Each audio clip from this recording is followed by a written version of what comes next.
And welcome back to Football Friday, joined here on the set by our fearless sports anchor, Jeremy Babin, for the Alliance National Bank highlights. How you doing? Oh, wow, what an intro. I don't know if I can live up to that. It's a great opening night for football here in Northwest Georgia. Well, I've waited a long time to, sit back here next to you guys and really, try to live up to my name. Yeah.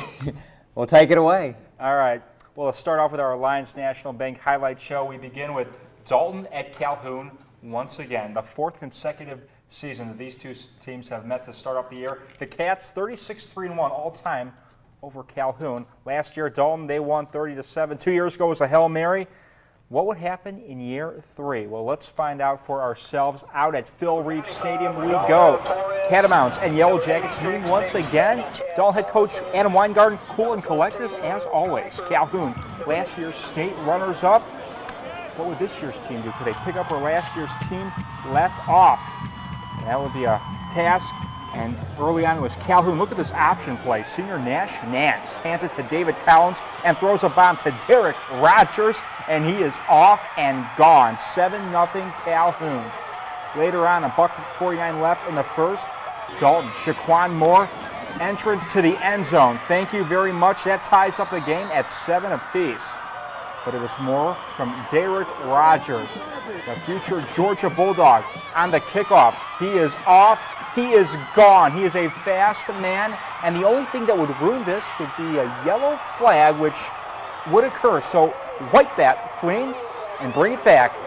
So what is Rogers? I'll do it next time. No big deal. I'll do it next time. Well, no doubt about this. Here's Dalton Striker Brown. Lobs one to Tevin Collins. This is a catch, right? Right. Even though it popped out. Hal Lamb, he's like, that's incomplete. Nope, sorry, coach, it's complete. 10:26 left in the second. This would lead to this. Shaquan Moore, another touchdown. What a game he had. 14-all. End of the second quarter. Adam Griffith from about 15 yards out. This would be enough to make it a 17-14 going into the half. And we'll have more from this game later on in the segment. Next game was Southeast at Northwest. Northwest has pretty much dominated in recent years. In the past 14 years, they've won this game. The little thing's different this year. The second year of the David Creighton era, senior Tanner McCutcheon returns after throwing 1,436 yards a year ago. What would happen this year as the two met in Bruin Nation? Well, let's head out to Northwest right now for that game. And early on, it was Tanner McCutcheon getting things started. But this is going to be a fumble. It's loose. And the Bruins come up with it. This is in the first quarter, and then it would be Northwest taking over. Chad Teeter replacing Dean Haynes this year, quarterback, to Jordan Darnell. And it's a 6-0 Northwest lead with 7:47 left in the first quarter. Let's move ahead to 8:27 left in the second quarter. And it's Teeter once again. This time he finds Tyler Painter. Look at this, perfectly thrown, perfectly caught, and perfectly placed. 15-0 Northwest. Now late in the second quarter, Tanner McCutcheon, he is off, and he is running. Look at this. No one's catching up with him. This is a touchdown. And they score. Raiders. And it's a 15-6 game, Northwest. And Northwest wins 32-20, but give props to Southeast for hanging in there. Next game, Model at Gordon Central. Last year, Gordon Central, you might remember, opened up with Model winning 22-0, and that was part of 3 straight wins. The only problem is they would go on to lose 5 of their last 7. How will they start off the season this year against Model? Well, let's head out to GC, the land of the Warriors, for that game. And to start things off, it was quarterback Grant Long looking for something, and he found something. The only problem is it was a flurry of Warriors, and that's a sack. And the offensive woos were spreading like swine flu. I'm serious. Dre Prather, he gets roughed up. That's a sack again. What is wrong out there? 9 minutes left in the second quarter. Ivan Ramirez, he's good from 25 yards out. 3-0 Gordon Central. Now on the ensuing kickoff, watch this. His name is Daryl Rudger, and his game is running very fast.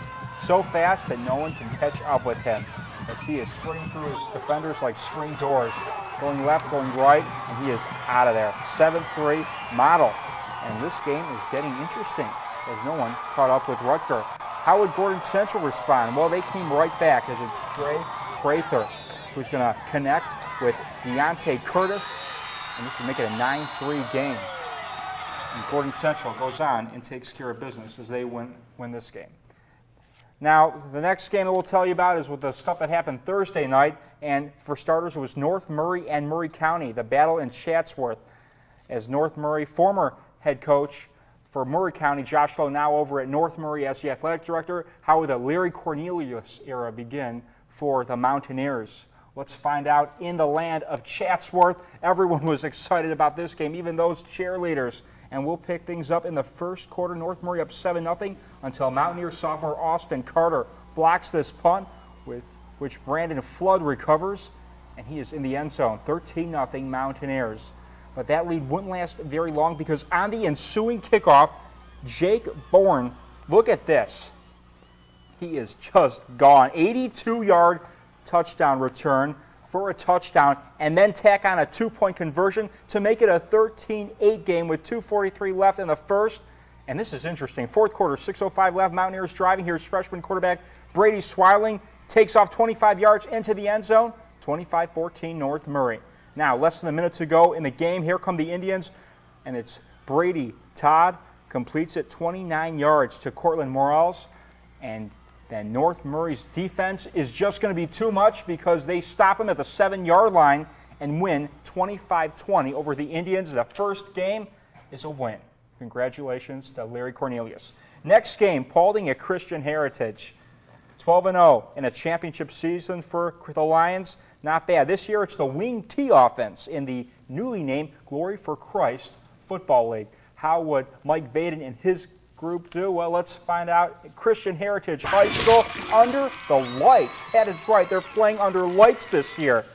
And it's moonlight. That's right. 8:24 to go in the first. Daniel Pierce delivers a 24-yard touchdown pass to Mason Sykes. 7-0 Christian Heritage. Now, under a minute left in the first quarter, Christian Heritage junior Ethan Turmile plowing his way 5 yards in for a touchdown. 14-0 Lions. 3:40 left in the first half. Terrell Wilson, he runs it 23 yards into the end zone, and that makes it a 28-0 lead, and that would be your score going into halftime. Paulding, they're driving now, and it's Gerald Freyland's pass. It's going to be picked off by Daniel Pierce, and he is gone. 65 yards for a touchdown. That makes it a 35-0 game. Christian Heritage, they win their first game of the season, 42-8. And that'll be it for your first edition of the Alliance National Bank Highlight Show, but stay with us because you want to find out what happened at the end of the Dalton game. More Football Fridays coming up after the break.